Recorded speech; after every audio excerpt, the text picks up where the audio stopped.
കോൺഗ്രസ് ബന്ധം ഉപേക്ഷിച്ചുകൊണ്ട് B J പിയിലേക്ക് എന്തുകൊണ്ട്? കോൺഗ്രസ് ബന്ധം ഉപേക്ഷിച്ച് ബി ജെ പിയിലേക്ക് ചേക്കേറിയവരുടെ വിശദീകരണത്തിലേക്ക്. നമസ്കാരം. ഞാൻ എറണാകുളം ജില്ലയിൽ നിന്നുള്ളതാണ്. NCPയുടെ സംസ്ഥാന സെക്രട്ടറി ആയിരുന്നു. കൂടാതെ സംസ്ഥാന മുന്നോക്ക സമുദായ ക്ഷേമ കോർപ്പറേഷൻ്റെ ഡയറക്ടറുമായിരുന്നു. ഇന്നു മുതൽ ബി ജെ പിയിൽ ചേർന്ന് പ്രവർത്തിക്കാം എന്ന് തീരുമാനിച്ചത് ദേശീയ തലത്തിൽ ശ്രീ മോദിജിയുടെ നേതൃത്വത്തിൽ നടന്നു വരുന്ന നല്ല ഭരണത്തിൻ്റെയും കേരളത്തിൽ ഈ കഴിഞ്ഞ കുറച്ച് നാളുകൾ ആയിട്ട് നമ്മുടെ രാജീവ്ജിയെ പോലെയുള്ള സംസ്ഥാന പ്രസിഡന്റ് വന്നതിന് ശേഷം കേരളത്തിൽ ബി ജെ പിക്ക് ഉണ്ടായ ഒരു മാറ്റം, എനിക്കൊരു സ്പെഷ്യലായിട്ടൊരു പ്രത്യേക ഒരു അട്രാക്ഷൻ. ഞാൻ ഒരു മുൻ സൈനികനാണ്, നാവികസേനയിൽ നിന്ന് വിരമിച്ചൊരു ഉദ്യോഗസ്ഥനാണ്. അദ്ദേഹത്തിൻ്റെ കുടുംബവും എയർഫോഴ്സ് ബാക്ക്ഗ്രൗണ്ടിൽ നിന്നുള്ളതാണ്. അപ്പോൾ അതെല്ലാം നമുക്ക് കൂടുതൽ സ്വീകാര്യമായി. മറ്റ് കാര്യങ്ങളൊന്നുമില്ല.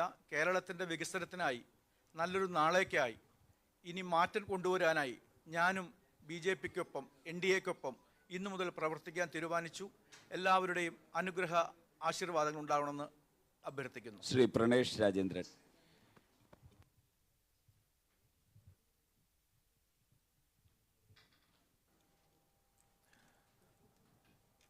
പ്രിയമുള്ളവരെ, ഏവർക്കും നമസ്കാരം. ചിറ്റൂർ കോൺസ്റ്റിറ്റ്യുവൻസി പുൽപ്പള്ളി മണ്ഡലത്തിൽ നിന്നാണ് ഞാൻ ഇന്നിവിടെ എത്തിയിരിക്കുന്നത്. കോൺഗ്രസ് പ്രസ്ഥാനത്തിൽ നിന്നുകൊണ്ട് ഉത്തരവാദിത്തപ്പെട്ട ഒരുപാട് കാര്യങ്ങൾ ഞാൻ കാലങ്ങളായി ചെയ്തുകൊണ്ടിരിക്കുന്നുണ്ട്. ഞാനൊരു മണ്ഡലം പ്രസിഡൻ്റായിരുന്നു. സേവാദൾ കോൺഗ്രസിൻ്റെ ജില്ലാ വൈസ് പ്രസിഡൻ്റാണ്. കഴിഞ്ഞ 5 വർഷക്കാലം സ്റ്റാൻഡിംഗ് കമ്മിറ്റി ചെയർമാനുമായിരുന്നു. ഇതിന് എനിക്കൊരു മാറ്റം, എൻ്റെ ഒരു മാറ്റം നാടിനൊരു നന്മയ്ക്കും അവിടുത്തെ കാർഷിക മേഖലയ്ക്ക് നല്ലൊരു പിന്തുണയും നൽകിക്കൊണ്ട് കർഷകരെ സംരക്ഷിക്കുക എന്നുള്ള ഒരു ഉത്തരവാദിത്വം ഏറ്റെടുത്തുകൊണ്ടാണ് ഞാൻ ബഹുമാനപ്പെട്ട പ്രസിഡന്റ് ശ്രീ രാജീവ് ചന്ദ്രശേഖർ അവരെ സമീപിച്ചത്.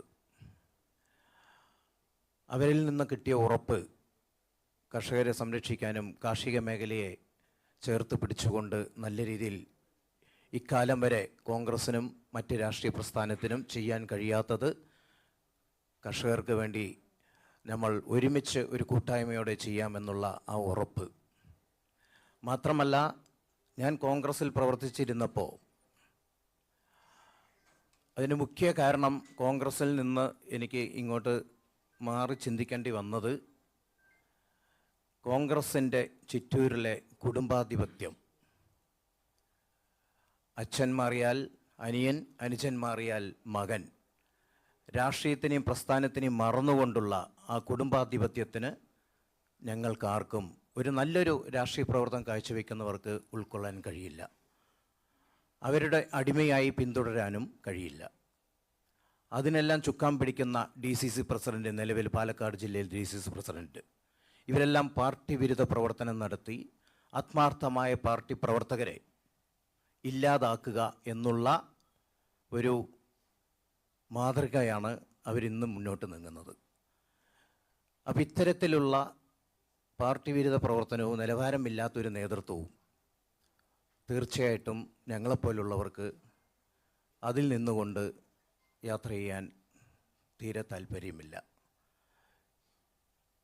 അപ്പോൾ പുൽപ്പള്ളി മണ്ഡലത്തിലും ചിറ്റൂർ കോൺസ്റ്റിറ്റ്യുവൻസിയും പാലക്കാട് മേഖലയും കാർഷിക മേഖല ആയതുകൊണ്ട് കർഷകർക്ക് വേണ്ടി ഞാൻ ഇന്ന് BJP പ്രസ്ഥാനത്തിനെ തിരഞ്ഞെടുത്ത് എന്നും കർഷകരോടൊപ്പം ഞാൻ ഉണ്ടാവും.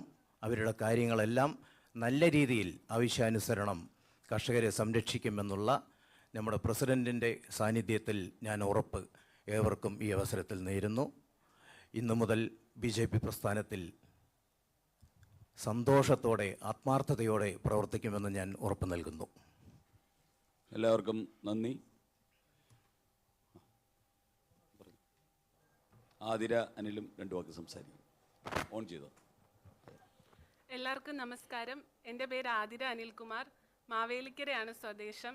ഈ കഴിഞ്ഞ പഞ്ചായത്ത് ഇലക്ഷനിൽ ചെന്നിത്തല ഡിവിഷൻ ജില്ലാ പഞ്ചായത്ത് UDFൻ്റെ സ്ഥാനാർത്ഥിയായിട്ടായിരുന്നു ഞാൻ മത്സരിച്ചത്. അങ്ങനെ വലിയ രാഷ്ട്രീയ പാരമ്പര്യമൊന്നുമുള്ള വ്യക്തിയല്ലായിരുന്നു ഞാൻ. എൻ്റെ വിദ്യാഭ്യാസം കഴിഞ്ഞിട്ട് അധ്യാപനം കൊണ്ട് മുന്നോട്ട് പോകുന്ന ഒരാളായിരുന്നു. അപ്പോൾ ഇങ്ങനെ ഒരു അവസരം കിട്ടി, മത്സരിച്ചപ്പം UDF ഘടകകക്ഷി കേരള കോൺഗ്രസ്സിലായിരുന്നു മത്സരിച്ചത്. എല്ലാവരും ഒന്നും പറയില്ല, കുറച്ച് ആൾക്കാർ ആ ഒരു പുതിയ രാഷ്ട്രീയത്തിലേക്ക് പുതിയതായതുകൊണ്ട് തന്നെ എനിക്ക് എങ്ങനെയാണ് ഒരു എലക്ഷൻ നേരിടേണ്ടതെന്നൊന്നും അറിയില്ലായിരുന്നു. അപ്പം അവിടെ നിന്ന് എനിക്ക് കിട്ടിയ കുറച്ച് അനുഭവങ്ങൾ വിഷമം ഉണ്ടാക്കുന്നതായിരുന്നു. മത്സരം കഴിഞ്ഞ് എന്നെപ്പോലെ ഒരു പുതിയതായിട്ട് രാഷ്ട്രീയത്തിലേക്ക് വരുന്ന ആൾ നമ്മുടെ നാടിനും അതുപോലെ തന്നെ വളർന്നു വരുന്ന ഒരു അമ്മയും കൂടെയാണ് ഞാൻ. അപ്പം കാണാറുണ്ട് നമ്മുടെ സമൂഹത്തിൽ ഇന്ന് നടക്കുന്ന മാറ്റങ്ങൾ.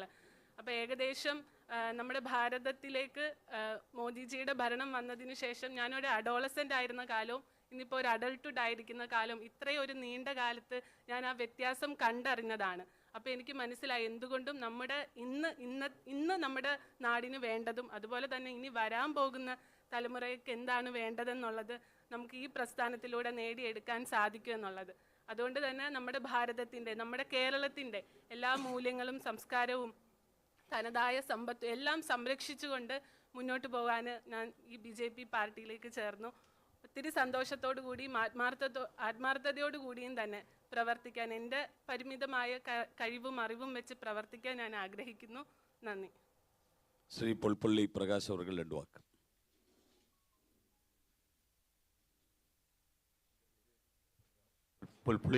പുൽപ്പള്ളി പ്രകാശ് എന്നാണ്.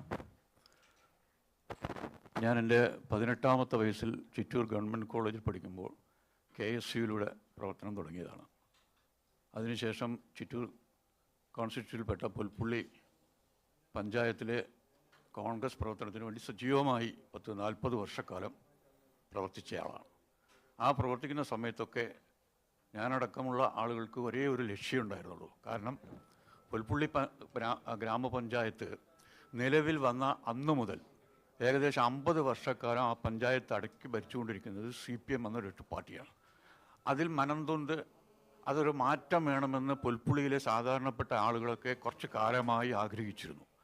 അപ്പോൾ അത് മാറ്റത്തിന് വേണ്ടി, ആ ഭരണമാറ്റത്തിന് വേണ്ടി സജീവമായി കഴിഞ്ഞ കുറച്ച് വർഷങ്ങളായി പ്രവർത്തനം നടത്തിക്കൊണ്ടിരിക്കുകയായിരുന്നു. അത് 2022 ശ്രീ പ്രാണേഷ് പുൽപ്പള്ളിയുടെ മണ്ഡലം പ്രസിഡൻ്റായി ചാർജ് എടുത്ത ശേഷം സജീവമായി പ്രവർത്തിക്കുകയും ഈ കഴിഞ്ഞ പഞ്ചായത്ത് തെരഞ്ഞെടുപ്പിൽ പുൽപ്പള്ളിയിൽ കോൺഗ്രസ് പിടിക്കും എന്നുള്ള ധാരണ എല്ലാവർക്കും CPMകാർ കൂടി സമ്മതിച്ച ആ ഒരു പോരാട്ടമായിരുന്നു. ആ പോരാട്ടത്തിനിടയിൽ ദയനീയമായി ദൗർഭാഗ്യകരമെന്നും പറയട്ടെ, നിസ്സാര വോട്ടുകൾക്ക് കോൺഗ്രസ് അവിടെ പരാജയപ്പെട്ടു, ഭരണം നഷ്ടപ്പെട്ടു.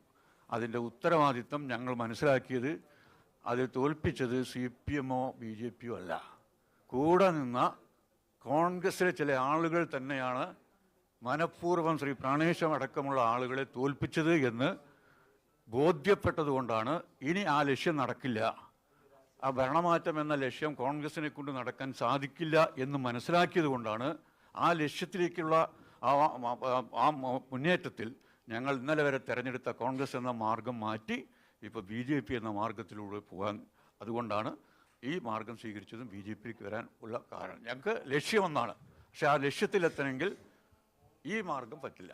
അതുകൊണ്ടാണ് BJPക്ക് തരുന്നത്. അതുപോലെ തന്നെ പ്രണേഷ് സൂചിപ്പിച്ചത് പാലക്കാട് ജില്ല കാർഷിക മേഖലയാണ്, പ്രത്യേകിച്ച് ചിറ്റൂർ. അവിടെ കർഷകർ വളരെ കാലമായി മാറി മാറി വരുന്ന ഈ MLAമാർ ആരും തന്നെ ശാശ്വതമായൊരു പരിഹാരം കണ്ടെത്താൻ സാധിച്ചില്ല. ആ കർഷകർക്ക് ശാശ്വതമായ പരിഹാരം കണ്ടെത്താൻ ഇപ്പോൾ പറ്റിയ പാർട്ടി ഭാരതീയ ജനതാ പാർട്ടിയാണ് എന്നുള്ള തിരിച്ചറിവ് കൂടി മനസ്സിലാക്കിക്കൊണ്ടാണ് ഞങ്ങൾ ഈ പ്രസ്ഥാനത്തിലേക്ക് കടന്നു വന്നത്. അതുകൊണ്ട് ഇന്നു മുതൽ ആ ലക്ഷ്യത്തിലേക്ക് ഉള്ള പോരാട്ടത്തിന് എല്ലാവരുടെയും പാർട്ടിയുടെയും ബഹുമാനപ്പെട്ട പ്രസിഡന്റിൻ്റെയും പിന്തുണയുണ്ടാവും എന്ന് പറഞ്ഞുകൊണ്ട് നിർത്തുന്നു. നമസ്കാരം. എല്ലാവർക്കും വളരെ നന്ദി.